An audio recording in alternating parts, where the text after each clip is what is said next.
ಇಂದು ಗಣರಾಜ್ಯೋತ್ಸವ ಸಂಭ್ರಮ. ಜನವರಿ 26 ಅಂದರೆ ರೋಮಾಂಚನ ಒಕ್ಕಿಸೋ ಗಣರಾಜ್ಯೋತ್ಸವ ಅಂತ ಹೆಮ್ಮೆಯಿಂದ ನೆನೆಯುವ ದಿನ. ದೇಶದಾದ್ಯಂತ ಇಂದು 70ನೇ ಗಣರಾಜ್ಯೋತ್ಸವವನ್ನು ಸಡಗರದಿಂದ ಆಚರಿಸಲಾಗುತ್ತಿದೆ. ಈ ಹಿನ್ನೆಲೆಯಲ್ಲಿ ದಕ್ಷಿಣ ಕನ್ನಡ ಜಿಲ್ಲಾಡಳಿತ ಮತ್ತು ಮಂಗಳೂರು ಮಹಾನಗರ ಪಾಲಿಕೆ ವತಿಯಿಂದ ನಗರದ ನೆಹರು ಮೈದಾನದಲ್ಲಿ ಗಣರಾಜ್ಯೋತ್ಸವ ಆಚರಣೆ ಮನೆ ಮಾಡಿತ್ತು. ಈ ವೇಳೆ ಜಿಲ್ಲಾ ಉಸ್ತುವಾರಿ ಸಚಿವ ಯುಟಿ ಖಾದರ್ ಧ್ವಜಾರೋಹಣಗೈದು ಗೌರವ ವಂದನೆ ಸ್ವೀಕರಿಸಿದರು. ಬಳಿಕ ಮಾತನಾಡಿದ ಅವರು, ಭಾರತ ವಿವಿಧ ಭಾಷೆ ಧರ್ಮಗಳನ್ನು ಹೊಂದಿದ್ರು ಭಾರತೀಯರು ಅನ್ನೋ ಒಂದು ಬಂಧ ಎಲ್ಲರನ್ನು ಒಗ್ಗೂಡಿಸಿದೆ. ಇಂತಹ ವಿವಿಧತೆಯಲ್ಲಿ ಏಕತೆಯನ್ನು ಕಾಣೋ ದೇಶ ಭಾರತ ಎಂದು ಹೇಳಿದರು. ನಮ್ಮ ಪ್ರಜಾಪ್ರಭುತ್ವದಲ್ಲಿ ಕಡು ಬಡವರಿಗೂ ಸಾಮಾಜಿಕ ನ್ಯಾಯ ಮತ್ತು ಜವಾಬ್ದಾರಿಯ ಮೂಲಕ ಸುರಕ್ಷತೆಯನ್ನು ನೀಡೋದರ ಮೂಲಕ ಸುರಕ್ಷತೆಯನ್ನ ಮತ್ತು ಜೀವನೋಪಾಯದ ಖಾತೆಯನ್ನ ನಮ್ಮ ಸಂವಿಧಾನ ಒದಗಿಸಿದೆ. ಮೂಲಭೂತ ಹಕ್ಕು, ಶಿಕ್ಷಣ ಸೇರಿದಂತೆ ಭಾರತೀಯ ಪ್ರಜಾಪ್ರಭುತ್ವದಲ್ಲಿ ಸಂವಿಧಾನ ವಿಶೇಷ ಒತ್ತುಗಳನ್ನು ನೀಡಿದೆ ಅಂತ ಹೇಳಿದರು. ಈ ವೇಳೆ ಶಾಲಾ ಮಕ್ಕಳು ದೇಶ ಭಕ್ತಿಗೀತೆ ಹಾಡೋ ಮುಖಾಂತರ ಎಲ್ಲರ ಮೆಚ್ಚುಗೆಗೆ ಪಾತ್ರರಾದರು. ಮಂಗಳೂರಿನ ಪೊಲೀಸ್ ಇಲಾಖೆ ಮತ್ತು ಗೃಹ ರಕ್ಷಕ ದಳ, ವಿಶೇಷ ಮೀಸಲು ಸಶಸ್ತ್ರ ಪಡೆಯಿಂದ ಆಕರ್ಷಕ ಪಥಸಂಚಲನ ನಡೆಯಿತು.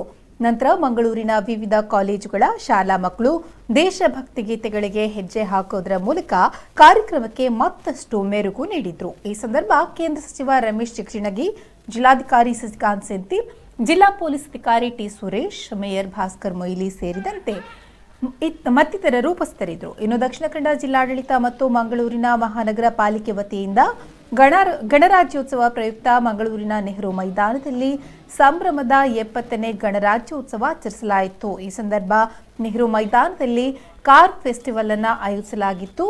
ವಿವಿಧ ಮಾದರಿಯ ಹಳೆಯ ಮಾದರಿಯ ಅನೇಕ ಕಾರು, ಜೀಪು, ದ್ವಿಚಕ್ರ ವಾಹನಗಳನ್ನು ಇಲ್ಲಿ ಪ್ರದರ್ಶನಕ್ಕೆ ಇಡಲಾಗಿದ್ದು, ಸಚಿವ ಯುಟಿ ಖಾದರ್, ಕಾಂಗ್ರೆಸ್ನ ಸಂಸದೀಯ ಕಾರ್ಯದರ್ಶಿ ಐವನ್ ಡಿಸೋಜಾ ಮತ್ತಿತರ ಗಣ್ಯರು ಸೇರಿದಂತೆ ಸಾರ್ವಜನಿಕರು ವಿವಿಧ ಮಾದರಿಯ ಕಾರುಗಳ ವೀಕ್ಷಣೆ ಮಾಡಿದ್ರು. ಇಂದು ಇಡೀ ದಿನ ಈ ಕಾರುಗಳನ್ನು ಮೈದಾನದಲ್ಲಿ ಸಾರ್ವಜನಿಕರ ಪ್ರದರ್ಶನಕ್ಕೆ ಇಡಲಾಗಿದೆ.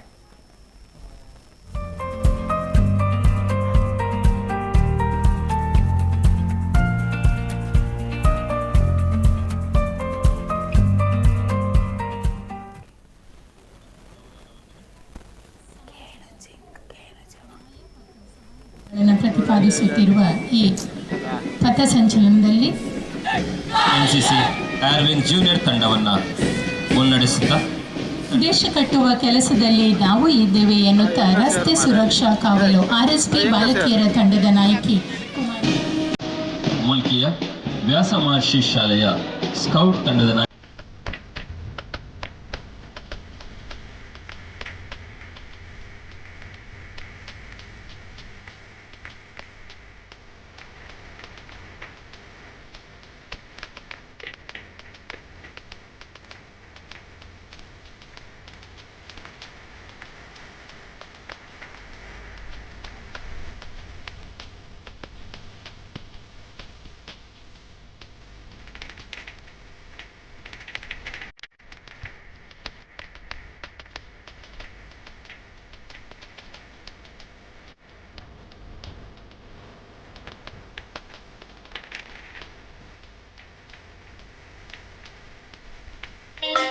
ಸಿಂಹಾಸನಾರೂಢವಾದಂತಹ ರಾಜರು ಗಾಜಿನ ಬಾಟಲುಗಳ ಮೇಲೆ ಮರದ ಹಲಗೆಗಳನ್ನಿಟ್ಟು ಅದರ ಮೇಲೆ ತಿರುಗುವ ಮಲ್ಲಕಂಬ ಪ್ರದರ್ಶನ ಬಹಳ ಕ್ಲಿಷ್ಟಕರವಾದಂತಹ ಪ್ರದರ್ಶನ ಇದಾಗಿರ್ತದೆ. ತಾಡಾಸನ,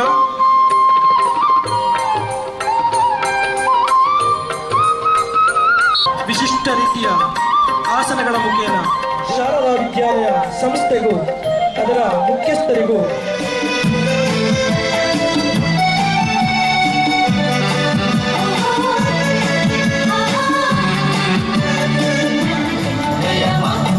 ಇತಿಹಾಸದ ಪುಟ ತಿರುಗಿಸಿ ನೋಡಿದರೆ ನಮ್ಮ ಜಿಲ್ಲೆಯಲ್ಲಿ ಅನೇಕ ದೇಶಭಕ್ತರು ವಿವಿಧ ಅಭಿವೃದ್ಧಿ ಕಾರ್ಯಗಳಿಗಾಗಿ, ಶಾಲಾ ಕಾಲೇಜುಗಳಿಗಾಗಿ, ಆಸ್ಪತ್ರೆಗಳಿಗಾಗಿ, ದೀನದಲಿತರ ವಸತಿಗಾಗಿ ಎಕರೆಗಟ್ಟಲೆ ಭೂಮಿಯನ್ನು ಯಾವುದೇ ಪ್ರತಿಫಲ ಬಯಸದೆ ಜಾತಿ, ಮತ, ಧರ್ಮ ನೋಡದೆ ದಾನ ಮಾಡಿದ್ದಾರೆ. ಆದರೆ ಇಂದು ನಾವು ಒಂದು ರಸ್ತೆ ಅಗಲೀಕರಣ ಮಾಡುವಾಗ ಅರ್ಧ ಜಾಗ ಬಿಟ್ಟುಕೊಳ್ಳಲು ಕೂಡ ಸಿದ್ಧರಿಲ್ಲ. ನಮ್ಮ ಈ ಮನಸ್ಥಿತಿ ಬದಲಾಗಬೇಕು. ದೇಶದಿಂದ ಬಹಳಷ್ಟು ಪಡೆಯುವ ನಾವು ದೇಶಕ್ಕಾಗಿ ಏನಾದರೂ ಕೊಡಬೇಕೆಂಬ ನಿಯತ್ತು ಪ್ರತಿಯೊಬ್ಬರಿಗೂ ಕೂಡ ಇರಬೇಕು.